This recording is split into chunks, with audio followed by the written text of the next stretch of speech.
Carol from Crypto Daily Trade Signals coming to you live with an update from Asia. This is our 9 a.m. Bangkok time video. Guys, I'm so psyched. I'm so happy to be here, guys. Yeah, we got a lot to talk about today. We've got to talk about crypto's crashing. We're going to talk about the recent cyber attack across the globe that recently happened, and people wanting $70 million in terms of cryptocurrency to kind of unlock their computers and stuff. So we're going to talk about that. I'm going to give you my opinion. I'm going to talk about, do I think it's real? Do I think it's fabricated? A little bit of conspiracy theory for you guys on how that's going to affect the crypto markets moving along. Then we're going to talk about our portfolio, and we're going to look at the overall markets and give you my price predictions for the next couple of days, guys. So, guys, before we jump in, I just want to give everybody a big shout out to all my subscribers and everybody out there. At my 12 noon Bangkok time, I'm going to be giving a shout out to some specific subscribers. Had a lot of requests for personal shout outs and stuff, so I'm going to be doing that at by 12 p.m. Bangkok time. So you guys are going to have to, if you guys request a shout out, you guys are going to have to tune in at 12 o'clock Bangkok time. Woo! So guys, I'm super excited. And one more thing, guys, there's a lot of videos that you guys need to go back and check. So go back and check some of the videos. My subscribers, you guys haven't been watching because of July 14th. You've been pretty quiet. So guys, if you're subscribed to this channel and you love this channel, like I love you, please go back and watch the other videos. There's important information, and historically you want to go back and watch all the videos, because that creates a overall narrative to where the crypto markets are going and how I see them going. So guys, let's jump into the content. Before I do that, just a quick reminder, guys, remember hashtag Doge, spreading love. Don't forget to hashtag that out. And remember, none of this is financial advice. It's just me offering my opinions, guys. So that's really important that you guys understand that, and watch out for nasty scammers in the content. All right, guys. So let's talk about the big leading story. Our evil demands $70 million in Bitcoin after ransom attack. So this is not their first ransom attack. They had the pipeline attack. They also had the meat packers attack as well. So basically what they're doing is they're basically looking for exploits in different software and networking software, and then what they do is they find that exploit and then they insert ransomware into that. So basically, the key takeaways here is a notorious cyber criminal gang, REvil, has taken control of hundreds of companies worldwide in a sophisticated ransomware attack. I'm going to talk about that, okay? The group has demanded 70 million Bitcoin for a key to help affected users recover their systems. So what they're saying is that there's a whole bunch of companies worldwide that their systems have been compromised because they've found a vulnerability in their networking security, and they've inserted a malicious code. So they inject a malicious code, and what that does is it basically locks you out and encrypts all the data so you can't access it. And then if you want to access that data, then you need to pay them to pay them. They will give you a key that you put in, and that unlocks your systems. So basically, we're looking at the group claims they have infected more than 1 million systems. It has shut down 500 stores in a supermarket chain in Co-op, Sweden alone. So I called a friend of mine in Sweden and I asked, hey, what's going on with this ransomware stuff? So basically, the news is that the Swedish supermarket chain, basically their POS system went down. The POS system is a point of sale system. So when you buy something, they scan it and then it shows you how much. So that went down.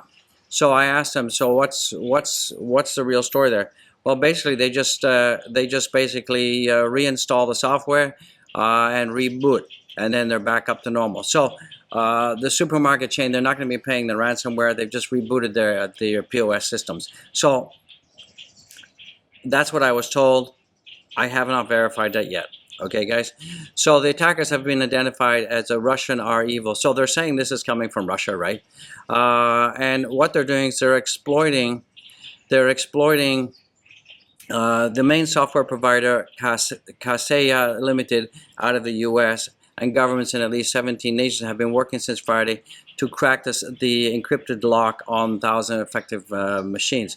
So basically, this software, there was a vulnerability in the software. They had sent a patch out to everybody, but by the time they sent the patch out, it was too late. So the Miami-based IT solution providers reported earlier today that the hackers took down a small portion of its total clientele, roughly 40 customers out of more than 40,000 worldwide. However, the 40 targets are distributors and hundreds of small firms worldwide. So accounting for 50 to 60% of the firm's user base. These include Co-op in Sweden, a surgeon in Germany, and many other small businesses like dental practice, architecture firms, plastic surgery centers, libraries, most of which are located in the U.S. Experts have suggested that it could be the largest ransomware attack ever, and REO has emerged as one of the world's most sophisticated online gangs after its first major ransomware attack of $11 million from the meat processor JBS after the last year's Memorial Day. So, you know, you have to understand this cyber organization is not some teenager sitting in a basement. This is a very serious, coordinated, intelligent group, well-funded group, because to basically look for exploits in software, it takes time. It takes a lot of, you have to basically look at the code line by line, look for any exploits, and go after that. So it's not as easy as people are thinking, that just some teenager sitting in his basement and hacking stuff. So the FBI have published a statement over the weekend confirming that it was investigating the attack along with the cybersecurity and infrastructure security, CSA. So now what really scares me the most out of this whole incident is this. So basically, we have another story of the ransomware, blah, blah, blah, da, da, da. But what's happening is that the U.S. government is now getting involved, okay? So what this means, and I think what's going to happen, is that this whole ransomware thing is going to end up being a prelude, a serious prelude for governments around the world to start cracking down on cryptocurrency and starting to create regulation. So that's the biggest scare. That's the biggest threat to cyber, cryptocurrencies, is that this ransomware attack is going to put pressure on governments, and not only put pressure, but governments now have a catalyst. They have something to say to Joe Public. Oh, we're protecting you because look at this ransomware attack. We're now going to protect you. We're now going to make sure that there's KYC everywhere, that all transactions need to be traced, and blah, blah, blah. So I think this is part of what I said earlier in the week. If you go back and watch my videos, if you go and watch my previous videos, we talk about some of these issues. We talk about some of these matters. And, also here, this is going to give fuel to this person to start saying, look, we need to highly regulate crypto. We need to have more KYC.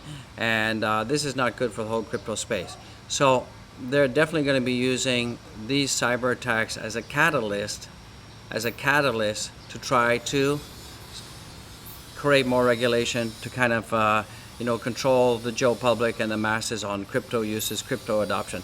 So this is not overall good for the crypto markets, but I don't see that the impact of this one story is not going to have a far-reaching impact. What's going to have a far-reaching impact is going to be this situation, this group going to be used as a catalyst for governments to create more regulations.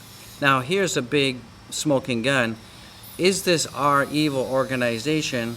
Is it an independent organization that are just going around looking for exploits or ransomware, or is it a coordinated attack by a government for the purpose of creating and using it as a catalyst to create more regulation and try to stop the widespread adoption of crypto? So that's something to think about. Put your comments. Leave a comment. Is this a conspiracy theory? Is this governments coordinating to create these attacks to so they can use it as a catalyst to create more regulation around crypto? So you leave a comment. I'd love to hear what you have to say about that. So another kind of negative story is Barclays, which is a high street, it's like Citibank in the U.S., is a high street bank in the United Kingdom, and they're basically saying that all UK residents, you can now no longer use your credit card to transfer funds to Binance. So thank you very much, Barclays, for telling us that we cannot send money to Binance, and that you want to tell us what we can buy and what we can spend our money on. And basically, what they're saying is, there's been a lot of customers who've been Barclays customers, super mad about it. It's really angry. And basically, Barclays has responded to these customers on Twitter by saying, yeah, we're just trying to protect you from losing money, so that's why we are not allowing you to use your credit card to purchase cryptocurrency on Binance. So, yeah, thank you, Barclays, for telling us what you can buy. Maybe next time the bank will tell us what kind of shoes we can wear, what kind of meat we can buy in the supermarket. I mean, come on, guys. The way I see it is, I think banks need to stop telling us what we can buy and what we can spend our money on, because if you're an adult, and I believe you have to be an adult to have a bank account, and you use your credit card and you lose money because you didn't do the due diligence, then I think that's kind of your fault. But I think we should be able to control our own destinies, and if that means that some of us, get ripped off because we buy crypto on dubious exchanges, then that's your fault. And I think, why should we sacrifice 80% to 90% of the masses because 1 or 2% are not smart enough or intelligent enough to do their own due diligence, and they're getting scammed? So guys, I just don't like that banks tell us what we can spend our money on and where we can send our money to. So if I was a Barclays customer and I couldn't use my credit card to buy crypto on Binance or any other exchanges, I'd be closing my account like that, lickety split, and moving it to some other bank that allows me to do that. So, yeah, sorry about the noise. I don't know what's going on. So, guys, that's just my take on it. So let's jump into the markets real quick, and then we'll get out of here so you guys can get onto other things. But this is really important, guys. So remember, don't believe everything you read. Don't believe 100% that this ransomware is not a catalyst and not being orchestrated by a government so they can use it as a catalyst to say, we need to control you, Joe Public.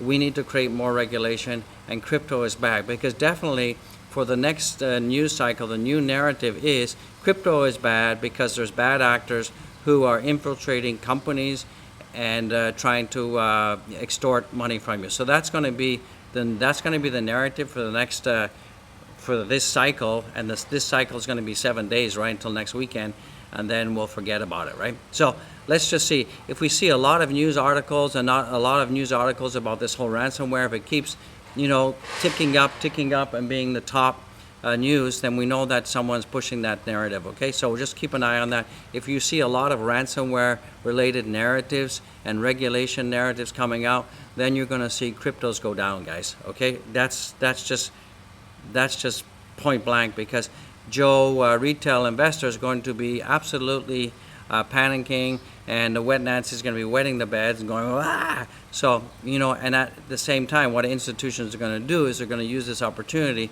to buy more and more Bitcoin. So you guys need to watch my 12 noon Bangkok time. We're going to talk about how the whales are accumulating more Bitcoin, at what price, and for what purpose. So you guys need to stay tuned. So right now, the current market cap is 1.43 trillion, and that's down 2.17%. The volumes are picking up. That's to be expected. The long weekend is over, and Bitcoin dominance now is at 44.52%. And the losers, 72% of the market are in loss, and 28% are winners, guys. So that's basically where the markets are overall. So let's look at the price action. Bitcoin is right now, let me just blow that up so you guys get it. Bitcoin right now is at 33,871, and that's down 2.87%. And we are going to expect a red day here in Asia, and probably continue to tomorrow when the U.S. opens up. So I think we'll probably see the whole markets go down around about 10%. So Ethereum is at 2,231, and that's down almost 4%. BNB is down 0.5% at 303.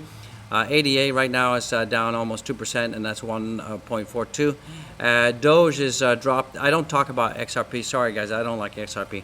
So Doge has dropped back down to a 7th spot, and Doge is down 6% and at 23.09. So let's jump into the Doge technicals real fast. Let me get my face out of there, and you can see right now it's not looking good. As I said yesterday, if we don't stay above the purple line, we could be seeing ourselves drop down to 18 cents. So we have a big support line at 18 cents. So you guys just need to keep an eye on the chart. Right now, yeah, guys, we could be going down as low as 20 cents, but just keep your eyes on the ball here. We need to break past our purple line. If we can't break past our purple line, then we could see worst case scenario going down to 20 cents or 18 cents. I would be putting a limit buy order in at probably range between 22, 21, 20, 19, and 18. And if they get filled, they get filled. So this is a good buying opportunity. So if you're sitting on the sidelines and you've got a stable coin a lot, so guys, go bargain hunting. I wouldn't go bargain hunting and buy everything today. I would slowly dollar cost averaging, because I think there's going to be more red than there is going to be green. Luckily we're seeing a green candle forming right now here, but it's really nothing compared to the almost 5% that we saw drop yesterday when we had that ransomware. And you're seeing this green triangle keeps flashing. That's a buy indicator. So there, it's gone again. So guys, just keep an eye on things. I think we'll probably move up in this trajectory. And you can see my blue line is my 50-day moving average. We need to really break past that. If not, we're going to continue down this channel. We're going to continue down my purple rain channel. So guys, we just need to be realistic about things, and don't live in the crowds. Things don't go up forever, and this whole ransomware thing is going to create a very negative narrative, and I think governments and regulators are going to jump on it and say, you see, we told you. We need to protect Joe Public, because Joe Public can't think for themselves, and they need to regulate and tell us what we can buy. All right, guys? So let's take a look at the daily crypto trade signals portfolio and see how we're doing, guys. So let me get my face out of the way. So right now, this is on the weekly time frame. You can still see that we invested $5,000 and we're still up $101. So guys, we're still in profit, so that's really good news, guys. Woohoo! So one last thing before I close up here, guys. Make sure you watch the video to the end, guys. Make sure that you follow me on Twitter, Elgin Investment 1, and get your notifications there. And to all my subscribers out there, I love you guys to death. Make sure you're watching the videos, because a lot of you are not watching. So just take the time to watch the videos. I appreciate it. Once again, don't forget to smash the likes as always. Subscribe right now. Check out my links, check out my merch, buy the channel and coffee. I love you guys to death. Have a great day, guys. I'm going to be coming out at 12 noon with a huge video. I'm going to tell you why Bitcoin is being accumulated by the whales, why that's happening, and what is going to be the price action in the short to long term, guys. So this week, expect that the narrative is going to be negative. The news cycle is probably going to last to the week, and keep your eyes on the ball. If you see more and more news articles coming out about cyber attacks, ransomware, regulation, then you know that the crypto market's going to come down. If in the next 24 hours this whole ransomware, the story is kind of buried and forgotten, then things will start moving into the green, guys. So just always look at the news cycle and the narratives that are coming out, because that will also indicate how the markets are going to move. Okay, guys? Because remember, a lot of retail investors, they can easily be moved by news articles, guys. So just, diamond hands, of course. Doge has still got a lot of gas in the tank. So do the rest of the cryptos. And I just want to say I love you guys. Peace out. Happy investing. Woohoo! Dogecoin to the moon, guys.